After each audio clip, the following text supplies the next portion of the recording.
Jean-Paul Delevoye, bonjour. Ravi de vous recevoir sur le plateau d'Acteurs Publics TV. Le Conseil économique, social et environnemental accueille durant 2 jours la première édition des Rencontres des territoires durables.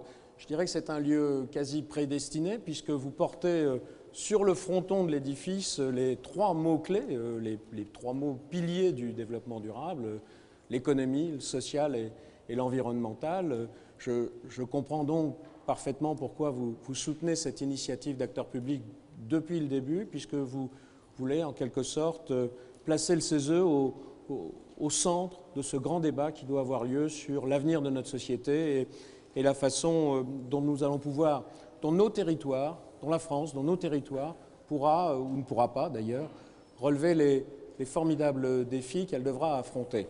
Mais vous avez un début de méthode et je fais référence au livre que vous venez de publier, Reprenons-nous. Vous dites dans ce livre, vous faites un constat, vous dites, vous évoquez à nouveau une notion que vous aviez démontrée lors de votre passage à la médiature, vous parliez du burn-out de la société française, mais vous dites, et vous rappelez bien, l'avenir est entre nos mains. Pour gagner, il faut réinventer un vrai débat public, mettre les problèmes sur la table, écouter, expliquer, faire confiance, valoriser les potentialités, accompagner les individus, plutôt que de défendre le système.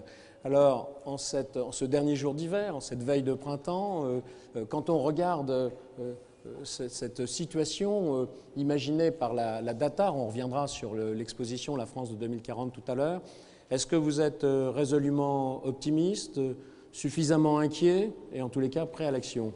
Et à votre avis, quelle action faut-il engager dès maintenant? Alors Pierre-Marie, bonjour.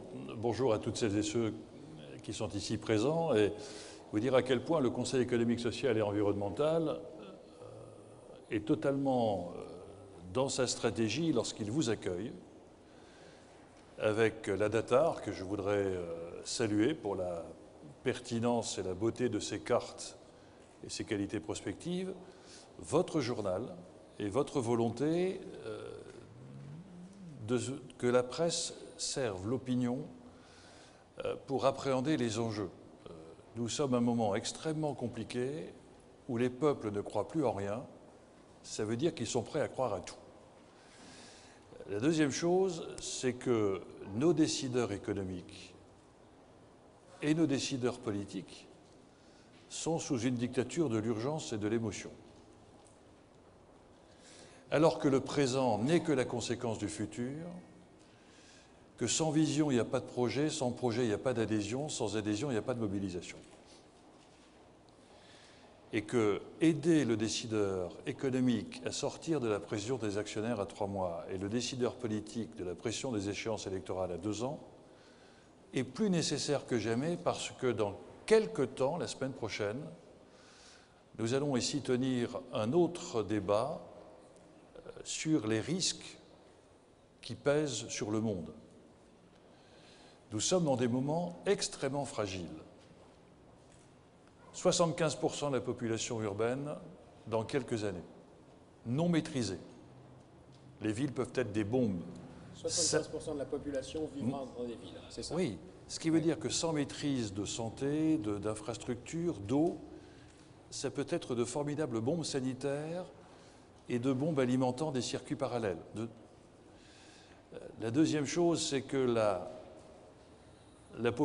production agricole doit augmenter de 70% d'ici 2050. Ça veut dire qu'il faut produire avec plus avec moins de sol, moins d'eau, moins de chimie.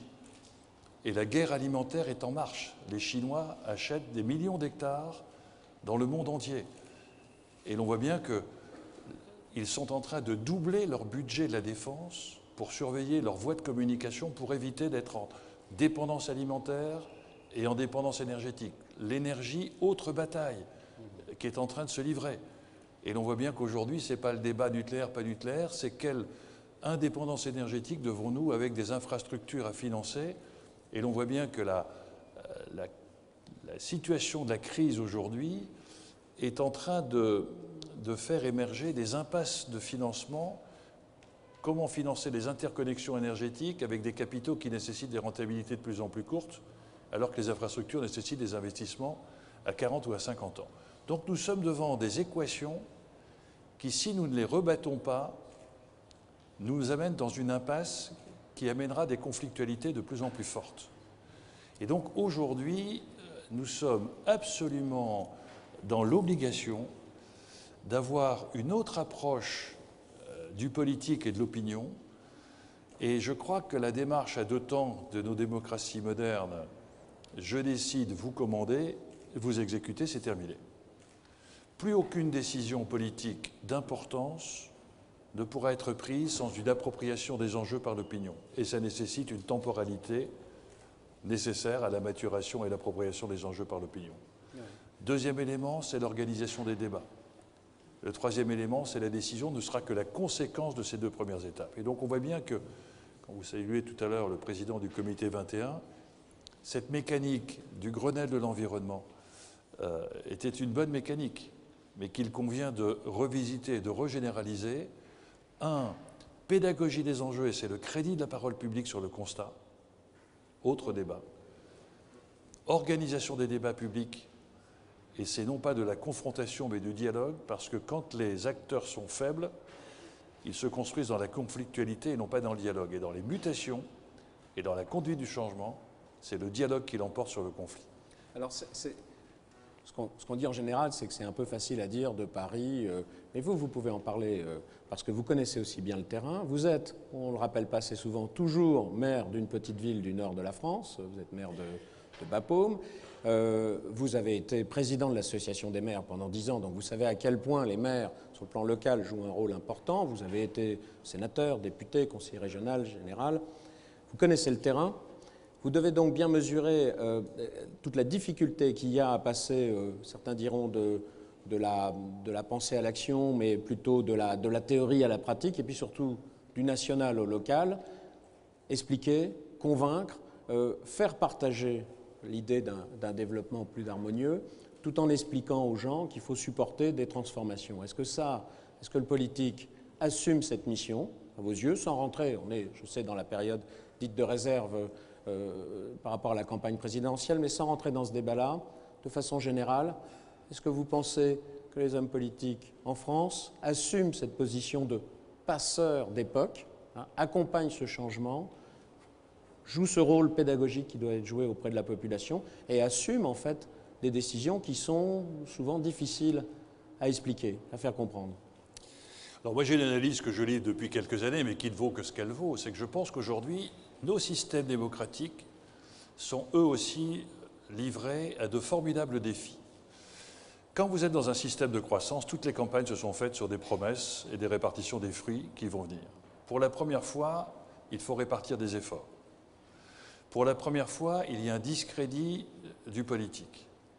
Et à chaque fois que l'histoire a réuni la perception d'une séparation des élites et du peuple, la perception d'un développement des inégalités, juste ou injuste, et le fait de ne pas se sentir représenté dans la démocratie représentative, à chaque fois la porte était ouverte au populisme et à l'extrémisme. Et la vraie question aujourd'hui sur le changement, ce n'est pas de fixer l'objectif du changement pour séduire, c'est la conduite du changement. Et l'on voit bien qu'il y a un nouveau rapport au pouvoir, et il va falloir que nous réfléchissions à cela. Nous sommes en France dans une société verticalisée avec un pouvoir absolu. D'ailleurs, tous les débats depuis la Révolution française, ça a été entre l'absolu et le peuple, pas de corps intermédiaire. C'est exactement aujourd'hui le contraire. Il va falloir trouver un pouvoir qui ne soit pas au-dessus, mais qui soit au milieu de la société. Et qui fasse bouger la société, parce que, évidemment, aujourd'hui, la nouvelle croissance, les équations de la République sur une nouvelle éducation, sur une nouvelle industrialisation, sur une nouvelle mode d'énergie, fait que nous sommes dans une période extrêmement instable, où les nouveaux secteurs ne sont pas suffisamment rentables pour attirer des capitaux, et où les anciens secteurs ne sont plus assez rentables pour pouvoir les garder. Donc il y a un problème à chaque fois aussi, on a connu cela, de transition, où aujourd'hui nous sommes extrêmement fragiles dans nos systèmes démocratiques. Pourquoi?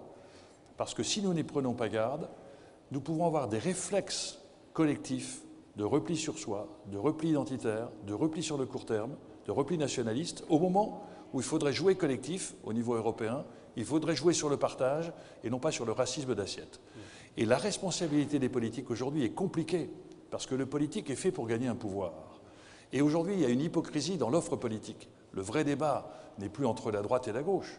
Le vrai débat, c'est à gauche ceux qui croient à la mondialisation et qui ont envie de la rendre plus heureuse et plus humaine, et ceux qui, à gauche, n'y croient pas. Et à droite, on a la même frontière. Et l'opinion regarde des hommes et des femmes qui ne partagent pas les mêmes convictions, mais qui partagent la même envie de se mettre ensemble pour conquérir un pouvoir.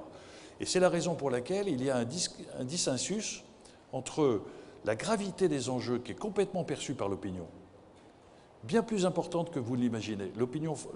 La France est un des peuples les plus politiques au monde. Et un calcul politicien qui exacerbe la population française. Et donc il faut que nous aidions les politiques à retrouver, et nous sommes tous responsables, parce qu'on est à la fin d'une société de consommation où on a tous consommé nos politiques. On a tous voulu faire en sorte, je dis, je vote pour toi à condition que tu préserves ma niche fiscale ou mon statut. C'est-à-dire que la France est un formidable État qui est une fiction qui permet à chacun de vivre au détriment des autres. Et on est sur le racisme d'assiette et le choc des intérêts. Et comme on a mis les clientèles électorales, la droite n'ose pas toucher au tout-bib, la gauche n'ose pas toucher aux profs, au moment où il faut dire qu'est-ce qu'on partage tous ensemble pour réussir collectivement. Et je crois que les enjeux que vous évoquez, la vision, la cause grandit les peuples, les intérêts les déchirent. Et on peut aujourd'hui retrouver sur la cause environnementale, sur le défi industriel, sur l'équilibre du monde entre la Chine et l'Europe, probablement le moyen de retrouver une cause d'un développement d'une croissance, d'une cohésion sociale, d'un enjeu politique qui soit une utopie réaliste. Nos concitoyens ont besoin de rêver. Aujourd'hui, ils ont la perception que l'Europe se vide de sa démographie, se vide de ses finances, se vide de ses industries, se vide de ses emplois. Et se dit, mais où est l'espérance européenne? Alors que c'est la seule réponse aujourd'hui pour l'équilibre du monde. Et je crois qu'il y a donc aujourd'hui à aider nos politiques à retrouver ce champ des espérances. Je terminerai simplement là-dessus pour dire, vous êtes en 2040. J'ai souvent développé cette thèse à laquelle je crois. Nos sociétés sont structurées autour des espérances. Espérance communiste, ça a disparu, chute du mur de Berlin. Espérance libérale, ça a disparu, chute de Lehman Brothers. Les espérances religieuses sont piétinées par les intégristes ou par l'avancée des sciences. Et les espérances politiques, les programmes électoraux et les stratégies sont à court terme pour conquérir un pouvoir. À chaque fois que les politiques ont laissé s'assécher les espérances collectives, ils ont été contraints par calcul soit à gérer les peurs, généralement sont les droites, soit à gérer les humiliations, généralement sont les gauches. Et quand la mécanique mondiale est en train de multiplier le nombre de peuples humiliés, des Espagnols diplômés sans emploi, avec des parents qui ont payé les études endettés. À 2 $, 47% de la population égyptienne, 2 $ par jour, 47% de la population égyptienne. Une jeunesse tunisienne diplômée sans travail. Vous imaginez, à chaque fois que les peuples ont été humiliés, les violences se sont révélées. On voit bien comment les choses se terminent. Vous parliez de la conquête du pouvoir, on peut parler aussi de l'exercice du pouvoir et de la façon dont on le met en œuvre au service des politiques publiques. Vous avez été ministre de la fonction publique, de la réforme de l'État, c'était très précurseur à l'époque, et puis, curieusement, on avait mis dans ce ministère aussi l'aménagement du territoire. Je dirais que ça tombe bien pour le débat d'aujourd'hui, puis ça me permet de vous poser une question qui relie à la fois à la responsabilité du ministre de la fonction publique, vous avez été, et puis le regard que vous portez sur l'aménagement du territoire, dans un pays où l'empreinte de l'administration est historiquement aussi forte. Est-ce que vous trouvez que l'État aujourd'hui, lorsqu'il se réforme légitimement, mais lorsqu'il se réforme, par exemple, pour parler de la réforme de ses services déconcentrés, pour parler de la REAT, lorsqu'il se réforme comme il le fait, est-ce que vous pensez qu'il assume pleinement sa responsabilité sociale d'employeur, d'une part, et puis aussi de service public pour la population? Il y a d'ailleurs une section ici au Conseil économique, social et environnemental, la section de l'aménagement durable des territoires, qui s'est saisie dernièrement de la question et qui répond à cette double question: quelle mission et quelle organisation de l'État dans les territoires? Le CESE, là aussi, a des choses à dire, des rappels à l'ordre, des conseils à donner. C'est le rôle d'ailleurs du CESE, de donner des conseils au gouvernement et aux deux autres chambres. Monsieur le Président. Là, moi, je suis très, très heureux parce que le Conseil économique, social et environnemental, qui est composé donc de tous les syndicats patronaux, salariés, les environnementalistes, les représentants de la jeunesse, a décidé, il y a quelques semaines, de voter à l'unanimité sur l'une de mes propositions qui était de faire en sorte que le CESE soit la maison du temps long et d'ouvrir des chantiers pluriannuels sur ce qui va, si nous n'y prenons pas garde, faire exploser la société française et européenne dans les 15 ou 20 années qui viennent. Et un des rôles de l'État, c'est d'élargir l'horizon spatial et temporel des décideurs, publics et économiques. Et quand je vois sur ces murs du CESE, grâce à votre initiative, une des noblesses de l'État, la DATAR, c'est-à-dire d'aider à regarder ce qui peut se passer et quelles sont les conséquences des décisions. Ça, c'est la noblesse de l'État. Essayer d'élargir la vision pour aider les politiques qui souvent pensent quartier et élections à court terme, penser monde et penser 15 ou 20 ans. Et le fait de vous projeter à 2040 et d'indiquer aux élus que le présent n'est que la conséquence du futur et que toute action présente doit être complètement intégrée dans une vision que vous avez de votre territoire, c'est une mécanique extrêmement intelligente. Pourquoi ? Parce que nous passons du rôle de consommateur de la République à acteur de la République pour les élus locaux. Nos concitoyens aujourd'hui sont trop souvent consommateurs de la République.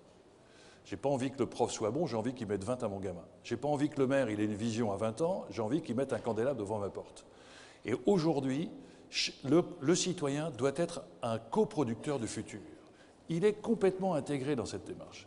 Et si nous n'y prenons pas garde et si nous laissons évoluer cette notion de perte de citoyenneté et d'augmentation de consommateurs de la République, nous aurons des chocs d'intérêts qui créeront des violences de plus en plus fortes au niveau de nos écoles, au niveau de nos services publics. Et donc, votre démarche est extrêmement pertinente sur cette notion du temps long. Et l'État a vocation à chaque fois à penser Europe, à penser monde et à inviter les élus à imaginer ce que doit être leur demain. Vous savez que prédire l'avenir, c'est le créer. Et aujourd'hui, avoir un débat qui consiste à dire « c'est pas le développement de ma commune contre l'autre », et on voit bien le partage difficile de l'intercommunalité, c'est comment faire en sorte de pouvoir redonner une espérance collective. L'Europe doit être un espace de solidarité avec un projet politique. Les intercommunalités doivent aussi concevoir leurs projets. Ça passe par des démarches intéressantes. Quelles sont les fonctionnalités de mon territoire ? Aujourd'hui, nous ne sommes pas dans une logique de demande territoriale, nous sommes dans une logique d'offre territoriale. Ça obligera les élus locaux à avoir la pertinence qualitative de leur territoire, certains ayant des vocations résidentielles, d'autres des vocations économiques, d'autres des vocations environnementales. Et l'on voit bien qu'à partir de cette logique-là, la démarche, c'est comment valoriser les potentialités et non pas les échecs. Et je terminerai là-dessus pour vous dire à quel point j'aspire, moi, à une révolution culturelle à laquelle vous pouvez nous aider. La France est un des rares pays au monde à cultiver la notion de l'échec plutôt que de la réussite. Si vous dites à un Anglais « dites-moi je suis nul », il ne peut pas vous répondre. Il vous dit « I'm a loser ». I'm loser, je suis perdant. Parce ça veut dire qu'il pensait pouvoir gagner à un moment donné. Un jour, il pense que vous avez gagné. Tandis qu'en France, vous échouez à l'école, vous êtes nul, votre femme est partie, vous êtes nul, vous n'avez pas de boulot, vous êtes nul, vous n'avez pas de Rolex, vous êtes nul. C'est-à-dire que vous êtes... Non mais c'est un réflexe. C'est un réflexe permanent. Et en plus, dans le management à la française, on a aussi ce genre de choses qu'on n'a pas compris, c'est qu'on est dans une société qui n'est plus une société de main-d'œuvre, une société de cerveau d'œuvre. Donc ce qu'il faut, c'est pas alléger les corps, c'est alléger les esprits. Et le genre du management très supérieur à la française, qui fait que le patron se croit toujours supérieur à ses collaborateurs, et en plus, la jouissance de sa supériorité est encore décuplée quand on fait sentir à l'inférieur le poids de son infériorité. On n'a rien compris. Et donc aujourd'hui, il faut jouer sur la potentialité des territoires, la potentialité des acteurs, revisiter nos équations de la République par rapport à cet objectif à moyen et long terme à laquelle vous aspirez. Et c'est une période dans laquelle il faut retrouver cette exaltation du siècle des Lumières. C'est incroyable qu'aujourd'hui, la crise a tué deux mythes. Le progrès est éternel et la confrontation, c'est le meilleur moyen d'obtenir satisfaction. Ces deux mythes sont aujourd'hui explosés. Mais en même temps, le progrès, le monde de demain est un monde incroyable. On me dit que c'est des facteurs de 1000 à 1 million, les nouvelles technologies, dans les rapports de nouvelles télémédecine, etc. On va en parler pendant 48 heures, pendant 2 jours ici, du monde de demain. Alors justement, tournons-nous un peu vers cette... on est ici au cœur du CESE, dans cette magnifique salle hypostyle. Nous exposons cette production de la DATAR, la France de 2040, telle que les prévisionnistes de la DATAR l'imaginent. Ils l'imaginent d'ailleurs, vous remarquerez, de façon intellectuellement extrêmement honnête parce qu'ils n'imposent pas de modèle. On vous fait un état des lieux en 2012 et on vous donne des hypothèses d'organisation à terme, à 30 ans. Les métropoles pourraient devenir soit verticales, soit horizontales, soit... j'arrive pas à lire d'ici, mais enfin, vous allez pouvoir tous vous approcher de ces cartes pour pouvoir découvrir leur richesse. La DATAR nous permet comme ça d'imaginer ce que pourrait être notre territoire en matière de changement climatique, de démographie et de vieillissement, de flux de population, puisque vous parliez des nouvelles technologies à l'instant. On imagine très bien ce que vont devenir les rythmes de travail, les déplacements entre le lieu de travail et le lieu d'habitation, qui sont un peu plus confus qu'autrefois, avec ces temps de travail qui empiètent sur la vie privée, grâce ou à cause des nouvelles technologies. Et puis il y a cette question des zones d'influence des grandes métropoles qu'on nous prédit, et donc des espaces qui vont se reconstituer autour d'elles, de leur empreinte sur la nature, et bien sûr les questions d'urbanisme, de protection du milieu naturel et les questions de transport.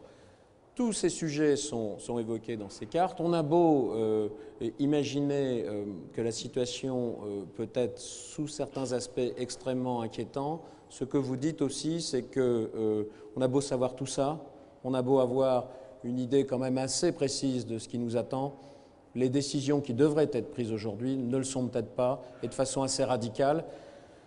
Et je reprends ma question de tout à l'heure en la tournant autrement. Est-ce que vous n'êtes pas un peu inquiet?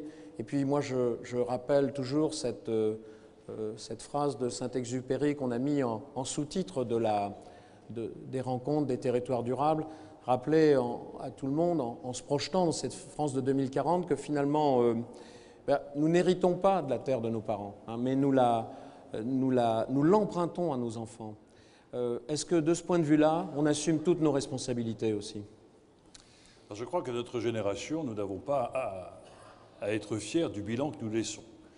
Nous laissons une société avec un taux de chômage important, nous laissons une société endettée, et nous laissons aussi une société qui ne prend pas les décisions. C'est vrai que nous avons ici, dans cette enceinte, Jean Jouzel, qui nous a très clairement indiqué que quoi que nous fassions dans les 10 ans qui viennent, les changements climatiques resteront ce qu'ils sont, mais que malgré les efforts des conventions internationales, nous n'en règle que la moitié du problème, et qu'effectivement l'augmentation de la température est en marche.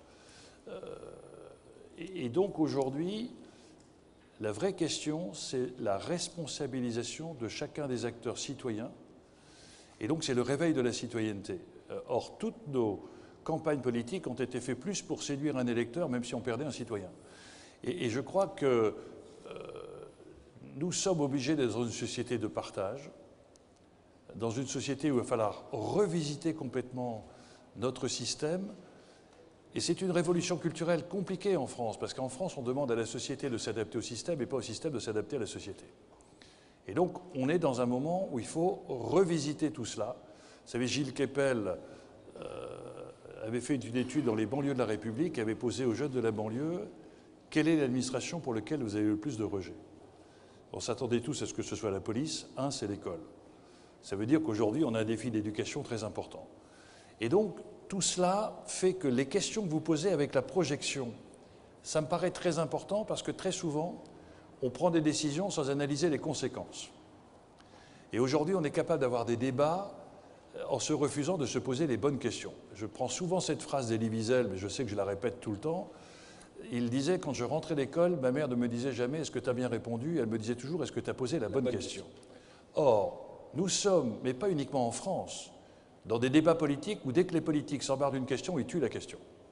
Parce qu'on cherche plus la récupération sur les impacts électoraux de la défense des intérêts partiels que sur la mobilisation autour de causes qui pourtant conditionnent notre devenir.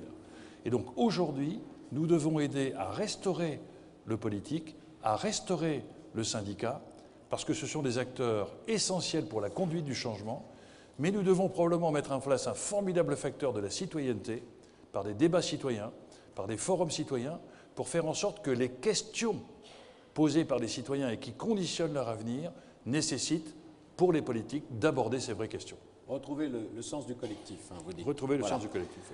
Merci beaucoup, Monsieur le Président, pour cette merveilleuse introduction à ces débats qui seront au cours de ces 2 jours, certes un peu techniques, puisqu'on abordera bien sûr ces questions de transport, d'urbanisme, d'espace naturel, d'environnement technique. Je pense que vous avez donné la bonne dimension qu'il faut à ce débat en rappelant les enjeux de société que sous-tend cette notion de développement durable. Et en cela, je trouve que vous aidez formidablement, bien sûr, le journal Acteur Public à animer et à lancer ce débat, mais vous apportez quelque chose d'extrêmement utile à la société française. Soyez-en sincèrement remerciés au nom de tous les gens qui sont ici et au nom de la rédaction d'Acteur Public. Il y a peut-être un mot à...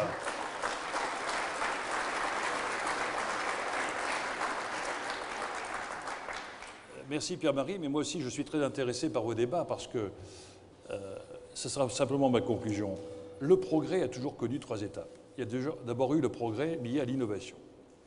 Puis ensuite, c'était la 2e étape, c'est la transformation de l'innovation en progrès technologique. Comment on peut s'approprier ce progrès. Et ensuite, il y a eu l'appropriation par le bien-être populaire.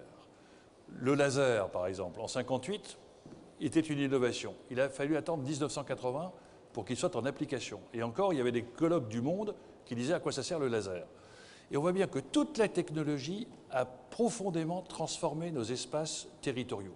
Quand on a inventé le congélateur, on a permis la grande surface. Et s'il n'y avait pas eu le congélateur, il n'y aurait pas eu la grande surface. Et quand on a inventé la voiture, on a inventé l'étalement urbain. C'est-à-dire qu'aujourd'hui, nous sommes dans une révolution technologique, d'innovation avec les nouvelles technologies, dont on n'a pas encore intégré le progrès technologique, mais la vraie question, essayez de nous aider à chaque fois à voir les conséquences sur les bouleversements sociétaux. Je terminerai sur cette phrase.